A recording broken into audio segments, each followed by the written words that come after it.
Hi there, and welcome to this lecture about basic electromagnetic radiation theories. My name is Michael Runstrom, and I work as a GIS and remote sensing lecturer at Lund University. Now, electromagnetic radiation is energy that has been emitted or sent out by all objects with a temperature above 0 degrees Kelvin, which is approximately the same as minus 273 degrees Celsius. So all objects that are hotter than that send out electromagnetic radiation. And this is what we actually measure in remote sensing data. We call this type passive remotely sensed data, as we are using the existing solar energy radiation, and we measure actually the energy amount that has been reflected from the Earth's surface by objects on the Earth's surface. We have two models of seeing electromagnetic radiation. The first one are waves, that the electromagnetic radiation actually goes out in waves. But we can also see it as photons, which then is an energy also. But in remotely sensed data and for remote sensing fields, we tend to use waves as the way of seeing electromagnetic radiation. And we can see how the radiation travels at the speed of light forward, and it has waves then, an electric field, and perpendicular to that, a magnetic field.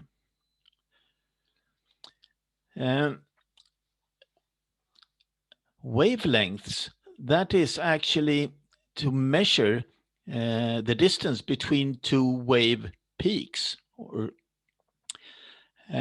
and that is measured then in some distance unit, and normally it's meters, but often it's very, very small wavelengths, so we have to use a prefix like microwaves or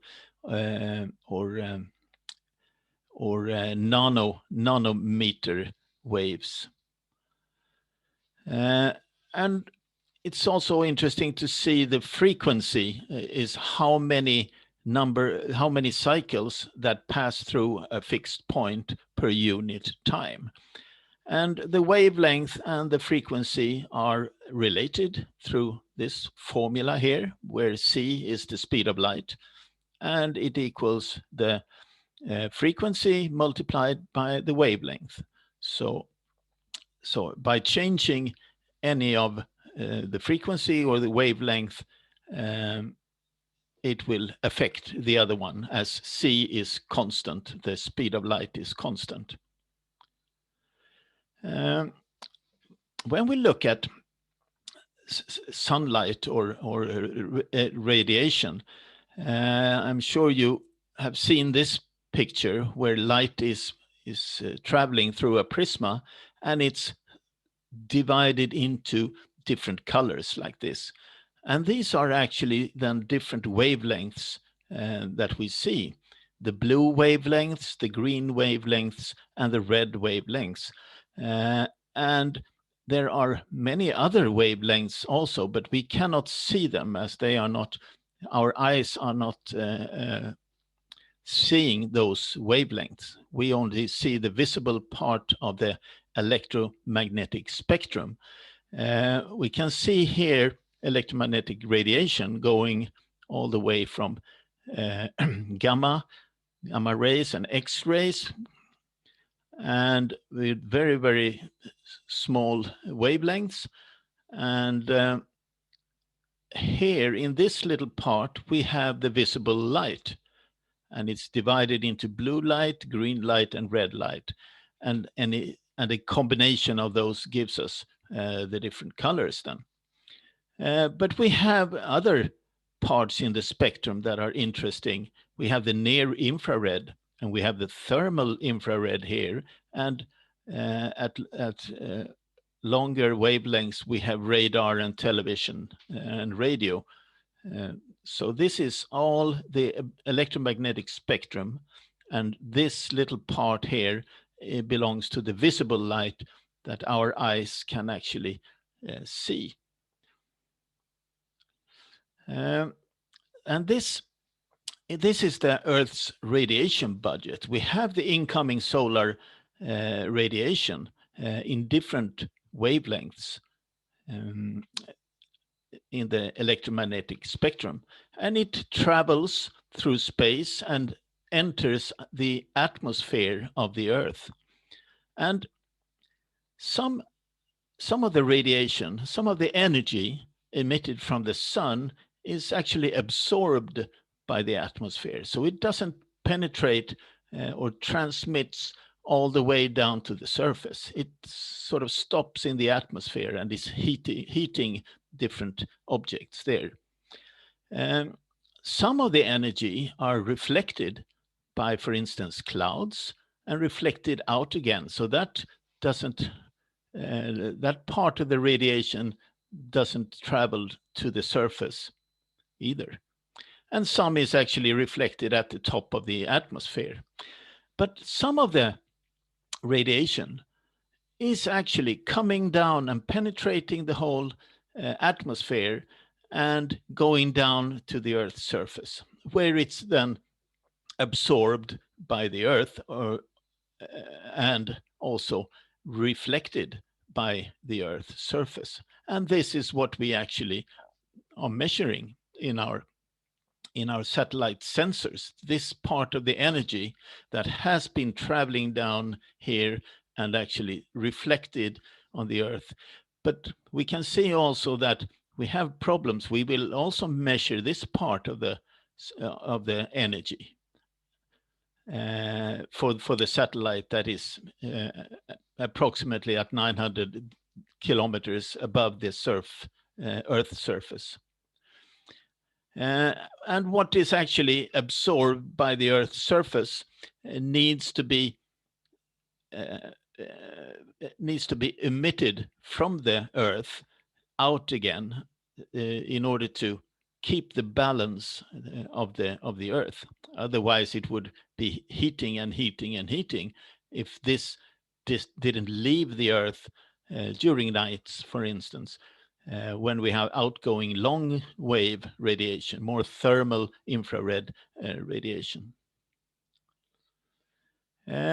So the processes in the atmosphere that we need to be aware of when we work with satellite data are absorption by a substance. So some of the energy is actually turned into heat instead of the substance.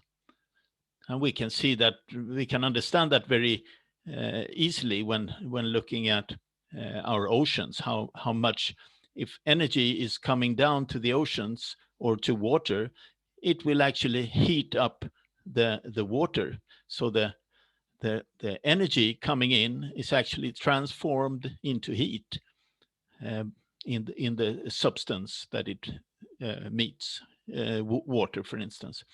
Some of the energy is scattered in the atmosphere.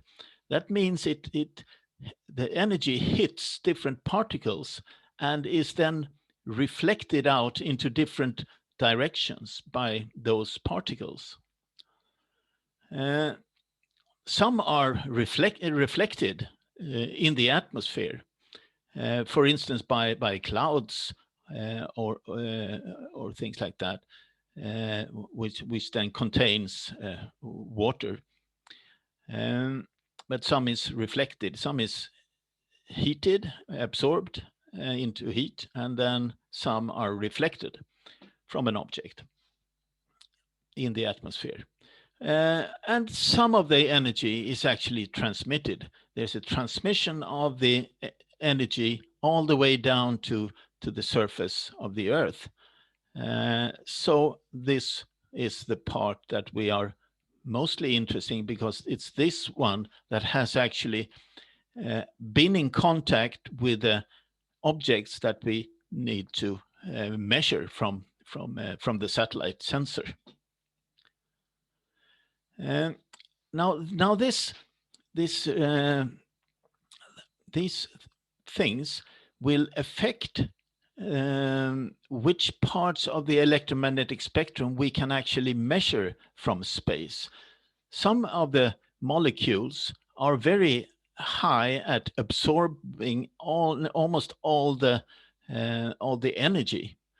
And we can see this is a graph of, we have transmission, 100%, all the energy is going through. And here we have 80% and so on. And we can see in the ultraviolet part of the spectrum, almost nothing is penetrating down to the Earth's surface.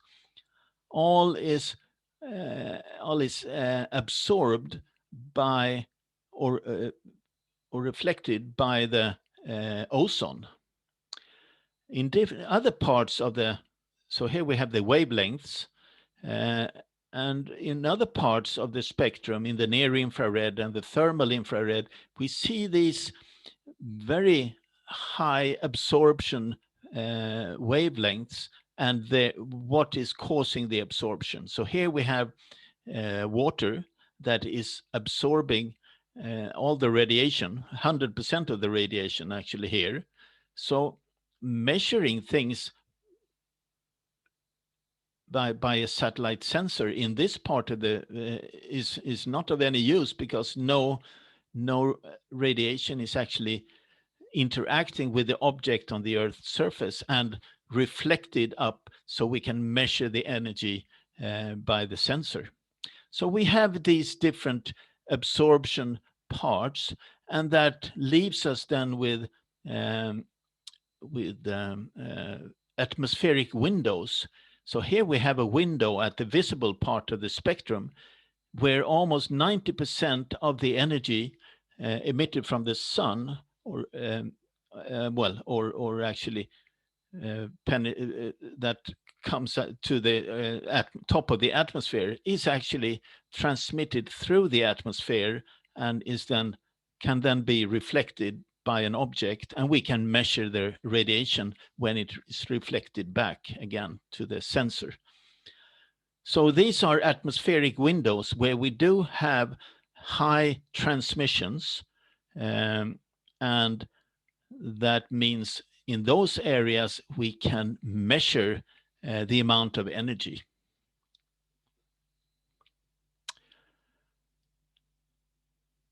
And here you see which molecules that actually are responsible for the absorption. Here we have the carbon dioxide, here we have water, H2O, and here we have ozone again, and carbon dioxide.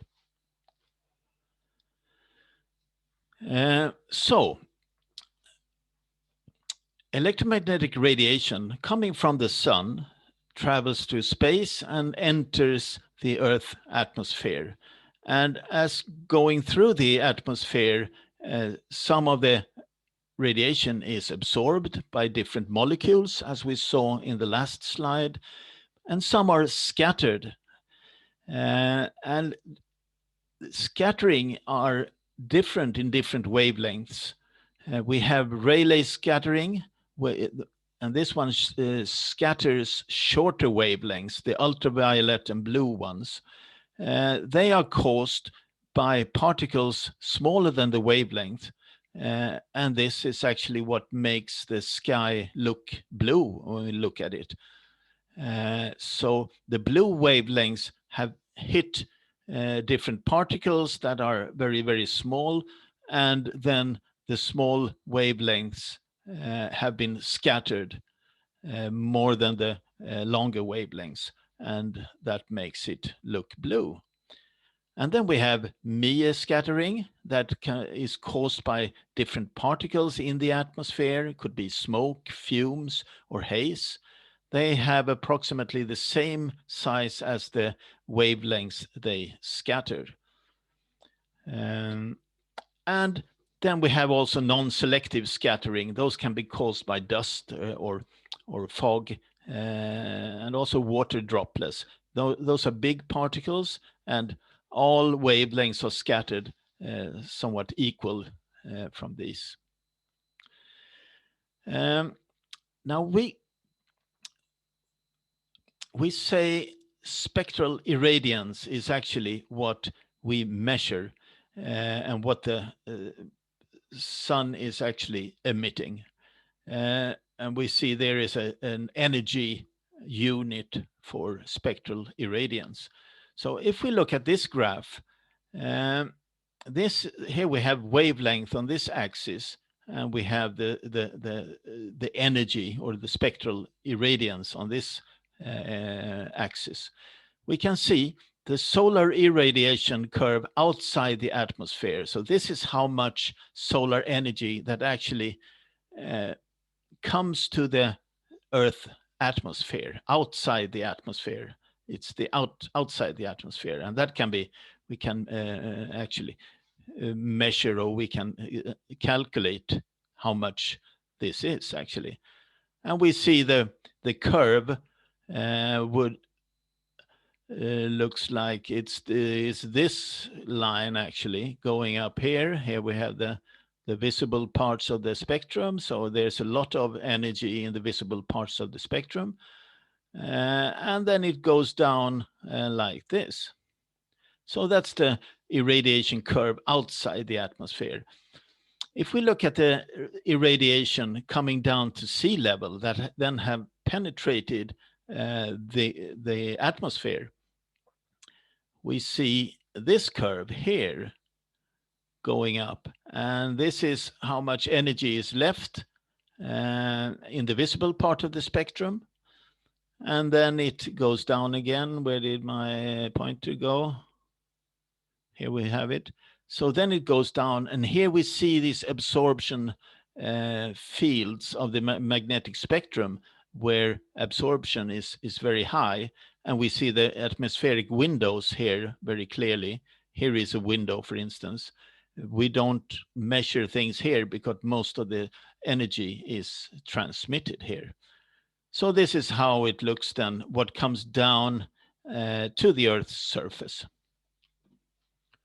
And this is the curve, the theoretical curve for a black body that doesn't lose any energy. This is a more even curve.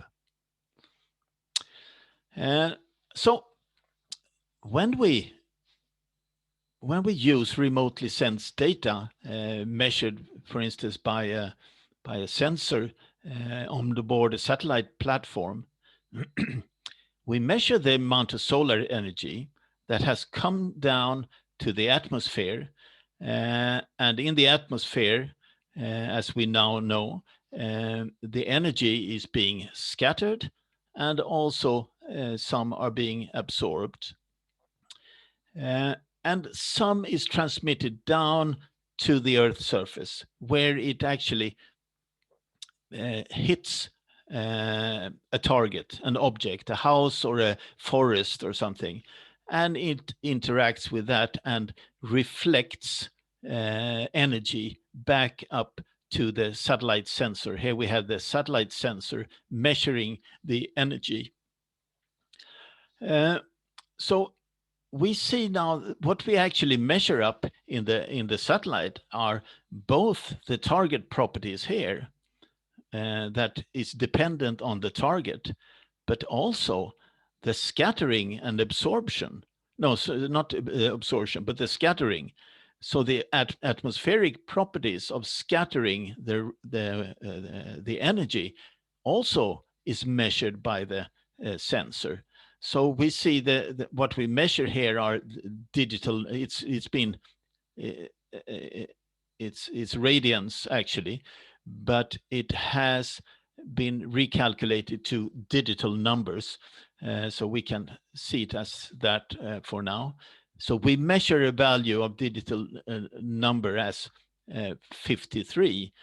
And out of that those 53 levels, 45 depends on the target, but 8 are actually atmospheric properties from the scattering. So that introduces an error, what we actually measure up in the satellite sensor. That can be pretty, depending on what's in the atmosphere at the moment, this can be higher or lower, but it actually it changes so it's not only the target properties that we measure, that we see in the measurement, I should say. Now, what we measure at the satellite is then reflectance from different objects, plus also the atmospheric properties. And maybe you've heard about albedo. And albedo is sort of an average reflected radiation, the percentage of incident. And we can see different objects here. Fresh snow, we know that that's very, very bright and white. So that actually has an albedo of about 80-85%. So 80-85% of the incoming radiation is being reflected. And that's why we need sunglasses when we are skiing, for instance. But if the snow is old, it has become dirty, well, then only 50-60% is reflected. Asphalt. If we look at asphalt on roads, for instance, they look very black in a satellite image or an aerial photograph because not much is being reflected. Most of the energy is being absorbed by the substance, and we know that asphalt or a road can get very warm during a sunny day. So not much is reflected from asphalt then. Water reflects a lot of energy. If the sun is near zenith, it will actually only reflect about 0-5%, and most of the energy is being absorbed by the water. However, depending on the solar angle, when we look at a sunset, for instance, we know that then almost all the energy is reflected on the water surface. So depending on the angle where the sun is located, it's different reflectances or different albedos. Light soil would reflect about 25-45%. As a deciduous forest would reflect about 15-20%. And a coniferous forest, for instance, a pine forest, would then reflect about 10-15%. So from an aerial from an aerial photograph or from a satellite sensor, a coniferous forest would look slightly darker than a deciduous forest. So these are sort of getting the grip on how different objects actually reflect, and the albedo for those, and what we can expect to find in a satellite data. And so it's not only the albedo, how things are actually reflecting or absorbing things. It's the soil type, and the soil moisture also affects affects the albedo, how much is reflected from a soil surface. It depends on the soil type, if it's a lot of minerals or clay particles. It also depends on how moist the soil is, because water absorbs the energy, and that also affects the soil reflectance if the soil is moist. The slope and the aspect is towards what direction the slope is facing. That will also affect the spectral reflectance. Of course, weather and atmospheric conditions will affect the reflectance as well. They will affect the atmosphere and what is then absorbed and scattered in the atmosphere. Shadows will also affect how much shadows do you have in your images, because that will affect what can be reflected. And this then gives us information that the time and the date of observation is important, or are important, when we study remotely sensed data. When was a satellite data acquired? Was it in the morning or in the afternoon? That will affect then where the sun is located in relation to the image. And also the date, as the Earth rotates around the sun, it has different incoming angles from the of the solar radiation. So sometimes, and also the distance to the sun will be different over a year, for instance. So the date and time of observation is of importance, and the direction, and that means also the direction of the observation relative to the illumination will affect the spectral reflectance and make the object we want to study look different depending on all these issues. Now, so we now understand that energy is coming in to the atmosphere. There it's actually it's changed because the energy is scattered and it's absorbed. Some is transmitted down to the Earth and then reflected up again. But as it reflects up again and is measured by the satellite sensor, it will also have some reflectance or scattered radiation from objects in the atmosphere. So we know that process now. What comes out from a satellite data in each cell value is actually a digital number. It is based on the radiance that has been measured, for instance, in watts per square meter. But it has then been recalculated into a digital number based on the minimum radiance that can be measured by the sensor, and the maximum radiation, and that part of the energy is then split into digital numbers. And so if we have 8-bit data, for instance, we have 256 different digital numbers. So and that gives it then, say, for instance, a DN value of 25. And that can be then recalculated into radiance if we know the sensor specific properties. So these are wavelength and sensor dependent, the digital number, which then relates to the radiance that has been measured by the sensor. So we want to recalculate the satellite data that comes as DN.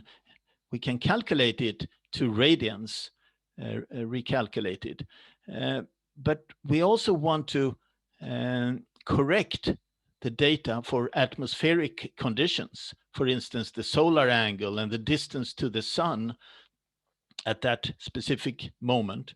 And that means we can recalculate it as at satellite or top of the atmosphere reflectance, the percentage of the incoming radiation then.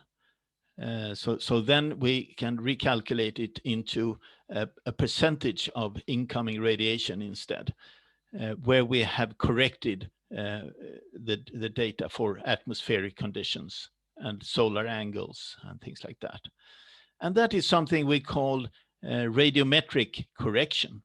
It's done in order to normalize for atmospheric and solar differences. And we don't have to do that if we only have one satellite image.